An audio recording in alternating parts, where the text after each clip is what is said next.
नमस्कार प्यारे बच्चों। आज हम सभी लोग 9वीं कक्षा के अंतर्गत निर्धारित राहुल सांकृत्यायन द्वारा लिखित ल्हासा की ओर नामक पाठ के द्वितीय भाग की सप्रसंग व्याख्या पढ़ेंगे।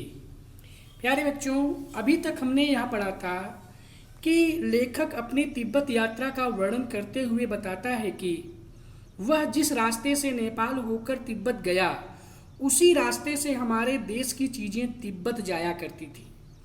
रास्ते में पुराने किले थे जिनमें चीनी फौज रहा करती थी। तिब्बत में जाति पात छुआछूत नहीं था। वहाँ की औरतें पर्दा भी नहीं करती थीं। अपरिचित होते हुए भी वहाँ के लोग पूरी सहायता करते थे। आप अपनी इच्छा के अनुसार वहाँ के महिलाओं से खाने पीने की चीज़ों को बनवा सकते थे। रास्ते में लेखक को एक मंगोल भिक्षु सुमति मिल जाता है जिसकी वहाँ के लोगों से अच्छी पहचान थी। भिखारी होते हुए भी उन्हें वहाँ रहने के लिए एक अच्छी जगह मिल जाती है। लेखक कहता है कि जब वह 5 साल बाद एक अच्छे व्यक्ति के रूप में घोड़े पर सवार होकर उसी रास्ते से जाता है तो कोई भी उसे अपने यहाँ रुकने के लिए जगह नहीं देता है। लेखक यह भी बताता है कि उसे तिब्बत की सबसे ऊंची और खतरे से युक्त थोंगला को पार करना था। उसकी ऊंचाई 16-17 हजार फीट थी। आसपास कोई गांव नहीं था। डाकुओं के रहने की सबसे अच्छी जगह थोंगला थी। यहाँ यदि कोई आदमी मर जाए तो उसकी कोई परवाह नहीं करता था। यहाँ डाकू पहले आदमी को मारते हैं, उसके बाद उसकी तलाशी लेते हैं। यहाँ हथियार का कानून ना होने के कारण लोग बंदूक और पिस्तौल लिए घूमते हैं। गांव में जाकर उन्हें पता चला कि पिछले साल यहाँ खून हुआ था। वे खून की परवाह नहीं करते क्योंकि जहाँ भी तनाव दिखाई देता है वहीं से भीख मांगते हुए आगे बढ़ जाते हैं। यहाँ तक हम लोगों ने इसके प्रथम भाग में पढ़ा था, जहाँ पर जो है लेखक ने हमें इन सारे वृत्तांतों से परिचित कराया था। अब हम लोग इसके आगे के भाग की ओर चलेंगे और उसे पढ़ेंगे।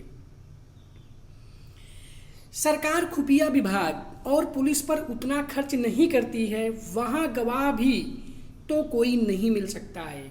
डकैत पहले आदमी को मारते हैं, उसके बाद देखते हैं कि कुछ पैसा है या नहीं। हथियार का कानून न रहने के कारण यहाँ लाठी की तरह लोग पिस्तौल बंदूक लिए फिरते हैं। डाकू यदि जान से ना मारे तो खुद उसे अपने प्राणों का खतरा है। लेखक यहाँ पर राहुल सांकृत्यायन जी यह बताते हैं कि सरकार के पास उतना पैसा नहीं था वहाँ की कि वह खुफिया विभाग और पुलिस पर खर्च कर सके।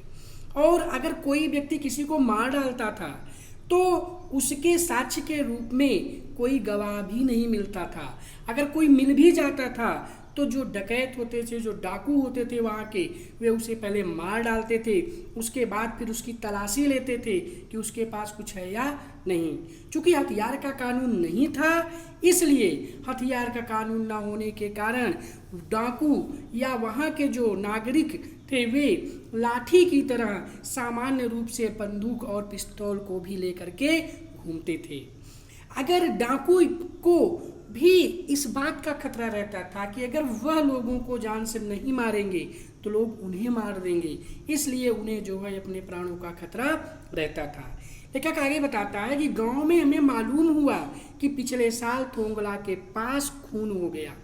शायद खून की हम उतनी परवाह नहीं करते क्योंकि हम भिखमंगे थे।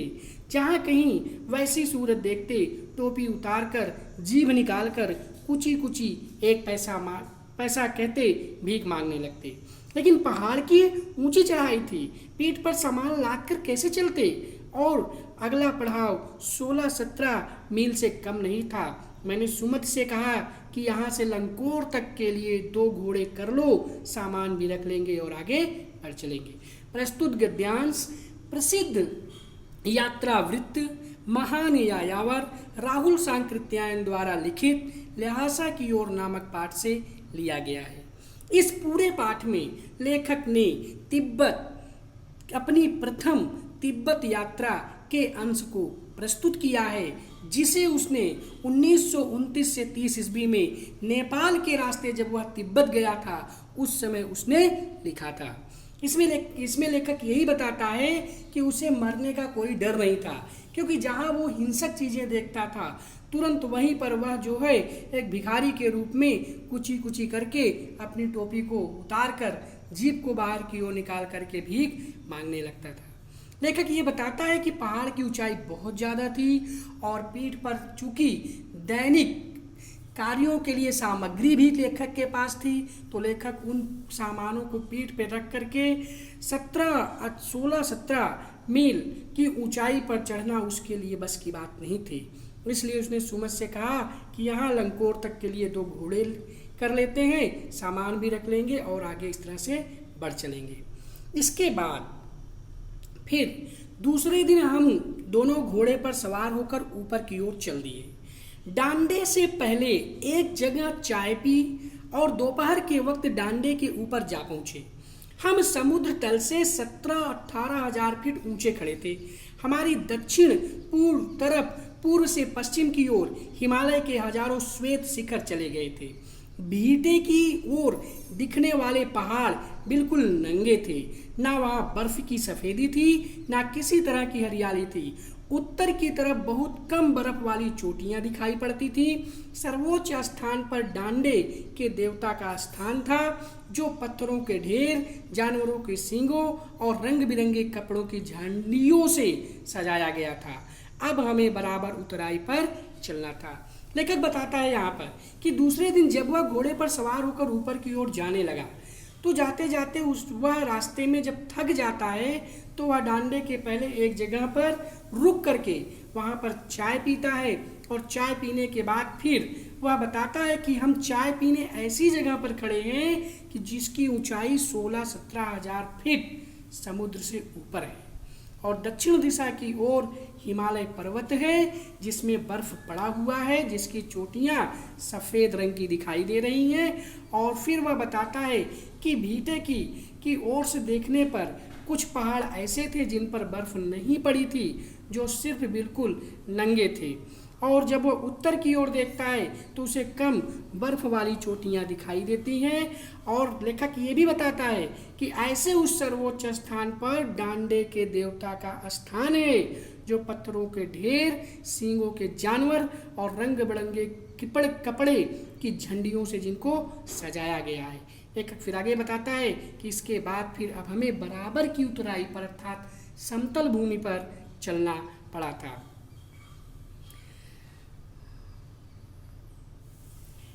करीब मैं गांव में मील भर पर था तो सुमित इंतजार करते हुए मिले। मंगोलों का मुंह वैसे ही लाल होता है और अब तो वह पूरे गुस्से में थे। उन्होंने कहा, मैंने 2 टोकरी कंडे फूंक डाले, 3-4 बार चाय को गर्म किया। मैंने बहुत नरमी से जवाब दिया, लेकिन मेरा कसूर नहीं है मित्र। देख नहीं रहे हो कैसा घोड़ा मुझे मिला है। मैं तो रात तक पहुंचने की उम्मीद रखता था। खैर, सुमति को इतनी जल्दी गुस्सा आता था, उतनी ही जल्दी गुस्सा ठंडा भी हो जाता था। लंकोर में वह एक अच्छी जगह पर ठहरे। यहाँ भी उनके अच्छे यजमान थे। पहले चाय सत्तू खाया, फिर रात को गर्मा गर्म थुक्का मिला। कहने का तात्पर्य यह है कि लेखक अपने मित्र से पिछड़ गया था और जब वह आता है अपने मित्र के पास तो उसका मित्र उस पर बहुत क्रोधित होता है। लेकिन जब लेखक अपनी समस्या को बताता है कि मुझे ऐसा घोड़ा मिला था जिसकी वजह से मुझे देर हो गया और मैं रास्ता भी भटक गया था, अब पुनः वापस आने के कारण इस तरह से मैंने सोचा कि मैं शायद रात भर में ही पहुंचूं, लेकिन खैर ईश्वर की कृपा है कि मैं जल्दी पहुंच आया।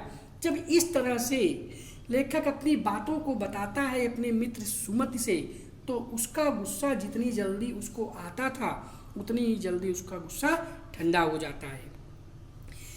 अब हम तिंगरी के विशाल मैदान में थे, जो पहाड़ों से घिरा टापू सा मालूम होता था, जिसमें दूर एक छोटी सी पहाड़ी मैदान के भीतर दिखाई पड़ती है। उसी पहाड़ी का नाम तिंगरी समाधिगिरी। आसपास के गांव में भी सुमति के कितने ही यजमान थे। कपड़े की पतली पतली चीरी बत्तियों के गंडे खत्म नहीं हो सकते थे, क्योंकि बोध गया से लाए कपड़े के खत्म हो जाने पर किसी कपड़े से बोध गया का गंडा बना लेते थे। वह अपने यजमानों के पास जाना चाहते थे। मैंने सोचा यह तो हफ्ता भर उधार ही लगा देंगे। मैंने उनसे कहा कि जिस गांव में उतरना हो उसमें भले ही गंडे बांट दो, मगर आसपास के गांवों में मत जाओ। इसके लिए मैं तुम्हें लिहाजा पहुंचाकर रुपए दे दूंगा।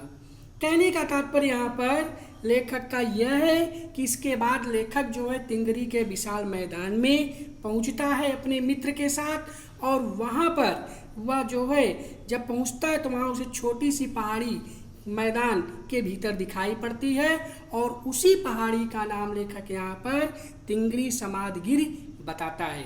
लेखक ये भी बताता है कि उस तिंगरी गिर समाज के आसपास गांव थे, और उस गांव में सुमति के बहुत सारे यजमान थे जो कि उसकी सेवा करते थे।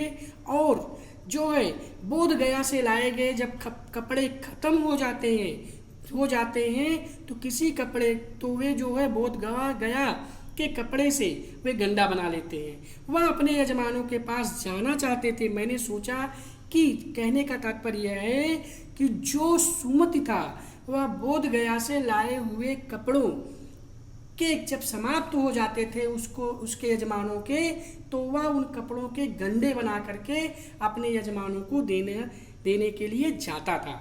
तो जब उसने लेखक से पूछा कि मैं अपने यजमानों को गंडे देने के लिए जा रहा हूँ, अब मुझे वहाँ जाने में हफ्ता भर का समय लग जाएगा, तो उस पर जो है लेखक कहता है कि ठीक है, जो है अगर तुम जाना चाहते हो तो जाओ, लेकिन जिस गांव में ठहरना हो उसमें भले ही गंडे बांट दो, मगर इसके आसपास के गांव में मत जाना, क्योंकि इसके लिए मैं तुम्हें लिहाजा पहुंचने पर ही जाने दूंगा। सुमित ने स्वीकार किया। दूसरे दिन हमने भरिया ढूंढने की कोशिश की, लेकिन कोई ना मिला। सवेरे ही चल दिए होते तो अच्छा था, लेकिन 10-11 बजे की तेज धूप में चलना पड़ रहा था। तिब्बत में धूप भी बहुत कड़ी मालूम होती है। यद्यपि थोड़े से ही कपड़े सिर को ढांक ले तो गर्मी खत्म हो जाती है। आप 2 बजे सूरज की ओर मुंह करके चल रहे हो, ललाट धूप से जल रहा है और पीछे का कंधा बर्फ हो रहा है। फिर हमने पीठ पर अपनी अपनी चीजें लादी, डंडा हाथ में लिया और चल पड़े। यद्यपि सुमति के परिचित तिंगरी में भी थे, लेकिन वह एक और यजमान से मिलना चाहते थे। लेखक इस पूरे पैराग्राफ में ये बताने की कोशिश करता है कि इसके बाद वह भरिया ढूंढने के लिए प्रयास करता है, लेकिन उसे कोई नहीं मिलता है, और इसी के चक्कर में उसे देर हो जाती है चलने में सुबह, और वह जो है 10-11 बजे की तेज धूप में उसे चलना पड़ता है, जिसके कारण उसे सूर्य भगवान की कठोरता को सहना पड़ता है। तेज धूप होती है और तेज धूप से वह अपने सिर को ढांकता है कि गर्मी खत्म हो जाए, लेकिन गर्मी खत्म होने का नाम नहीं लेती है, और इस तरह से लगभग 2 बजे तक वह सूरज की ओर मुंह करके चलता है, जिसके कारण उसे असहनीय गर्मी का सामना करना पड़ता है। इसलिए आदमी मिलने का बहाना ना कर शेखर विहार की ओर चलने के लिए कहा। तिब्बत की जमीन बहुत अधिक छोटे बड़े जागीरदारों में बटी है। इन जागीरदारों का बहुत ज़्यादा हिस्सा मठों के हाथ में है। अपनी अपनी जागीर में हर एक जागीरदार कुछ खेती खुद भी करता है, जिसके लिए मजदूर बेगार में मिल जाते हैं। खेती का इंतज़ाम देखने के लिए वहाँ कोई भिक्षु भेजा जाता है, जो जागीर के आदमियों के लिए राजा से कम नहीं होता। शेखर की खेती के मुखिया भिक्षु नमसे बड़े भद्र पुरुष थे। वह बहुत प्रेम से मिले। हालांकि उस वक्त मेरा भेष ऐसा नहीं था कि उन्हें कुछ भी ख्याल करना चाहिए था। यह एक अच्छा मंदिर था, जिसमें कुंजर अर्थात बुद्ध वचन अनुवाद की लिखित 103 पोथियां रखी थी। लेखक बताता है कि इसके बाद वह एक आदमी से मिलने का बहाना करके शेखर विहार की ओर चल देता है। जब वो शेखर विहार पहुंचता है तो उसे यह पता चलता है कि जो तिब्बत की ज़मीन है वह छोटे छोटे कुछ बड़े बड़े जागीरदारों में बटी हुई है। ये जागीरदारों का आधातर हिस्सा जो है वो उनके जागीरदारों की जो जागीरें थी उसका आधातर हिस्सा मठों के हाथ में था। और यहाँ का जो जागीरदार होते थे वो अपनी खेती खुद करते थे और स्वयं खेती करने के कारण उन्हें मजदूर बेगार में मिल जाते थे, जिसके लिए उन्हें किसी भी प्रकार का जो है कोई परेशानी कोई किस का सामना नहीं करना पड़ता था। इस तरह से फिर जो है जो शेखर की खेती के मुखिया थे बिच्छू अर्थात नमसे, वे बड़े ही अच्छे व्यक्ति थे। लेखक जो है शेखर की खेती के मुखिया नमसे की प्रशंसा करते हुए कहता है कि जब लेखक उनसे मिलता है तो वे उससे बड़े प्रेम से मिलते हैं। हालांकि उस समय लेखक का जो वेश था वह एक बिच्छू का वेश था, इसलिए जो है उन्होंने लेखक के ऊपर कोई ज़्यादा विचार नहीं किया। यह और लेखक बताता है कि यहीं पर एक अच्छा सा सुंदर सा भगवान बुद्ध का मंदिर भी है, जिसमें 103 बुद्ध वचन अनुवादित जो है पोथियां रखी हुई थी। मेरा आसन भी वहीं लगा। वह बड़े मोटे कागज पर अच्छे अक्षरों में लिखी हुई थी। एक एक पोथी 15-15 शेर से कम नहीं रही होगी। सुमति ने फिर आसपास अपने यजमानों के पास जाने के बारे में पूछा। मैं अब पुस्तकों के भीतर था, इसलिए मैंने उसे जाने के लिए कह दिया। दूसरे दिन वह मान गए। मैंने समझा था कि 2-3 दिन लगेंगे, लेकिन वह उसी दिन दोपहर बाद चले आए। तिंगरी गांव वहां से बहुत दूर नहीं था। हमने अपना अपना सामान पीठ पर उठाया और भिक्षु नमसे से विदाई लेकर के चल दिया। लेखक बताता है यहाँ पर कि जो है जब वह बौद्ध मंदिर में पहुंचता है तो वहाँ पर बुद्ध लिपि द्वारा अनुवादित 103 पोथियाँ उसे मिलती हैं और उसकी जिज्ञासा बढ़ती है। वह उन पोथियों को पढ़ने के लिए उसी के समीप अपना आसन लगा लेता है। उन पोथियों का वजन कम से कम 15 शेर था। इसी बीच लेखक का मित्र सुमति वहाँ पर आता है और वह पुनः जो है अपने यजमान से मिलने जाने के लिए लेखक से पूछता है। तो इस पर लेखक जो है उसे कहता है कि ठीक है, अगर तुम जाना चाहते हो अपने यजमान के पास मिलने तो तुम चले जाओ और उसके बाद तुम आराम से आना। लेखक कहता है कि जब सुमति वहाँ से चला जाता तो है सुबह, लेकिन वहाँ से बहुत जल्दी ही दोपहर तक वह वापस लौट आता है। चूँकि लेखक जिस स्थान पर था उस स्थान से तिंगरी ज़्यादा दूर नहीं था, इसलिए उसके मित्र को जल्दी जो है वापस वह आ जाता है। फिर दोनों मित्र अपना अपना सामान अपनी अपनी पीठ पर लाद करके फिर आगे की ओर निकल पड़ते हैं।